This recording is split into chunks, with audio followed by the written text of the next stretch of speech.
بسم الله الرحمن الرحيم، والصلاة والسلام على أشرف المرسلين سيدنا محمد صلى الله عليه وسلم النبي الأمين وعلى آله وصحبه وسلم أجمعين. النهارده هنسأل سؤال ونجاوب عليه: هل دهون الكبد ليها علاج؟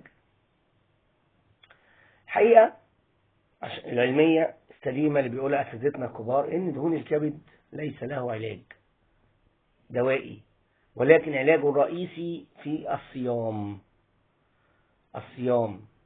سواء بقى الصيام الجاف اللي هو بتاعنا زي بتاع المسلمين، أو الصيام المتقطع عن الأكل، ممكن تشرب عادي.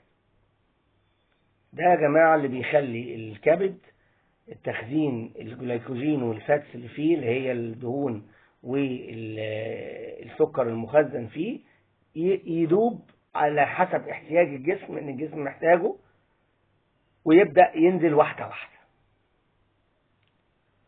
وطبعا يفضل بالليل، فترة الليل بالذات، عشان ما يبقاش فيها حرق، انك انت ما تاكلش من اذان المغرب لاذان الفجر. ده لو انت مش صايم. لو انت صايم كل انت صايم. احنا بنقول الفترات اللي ما فيهاش الايام اللي انت مش صايم فيها.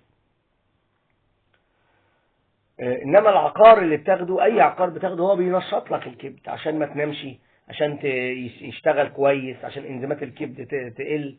لكن مش علاج يا جماعه، مش علاج. ده بتاع حاجه مؤقته بتاخدها تنشط الكبد عقبال ما انت تظبط اكلك، مواعيده وكمياته.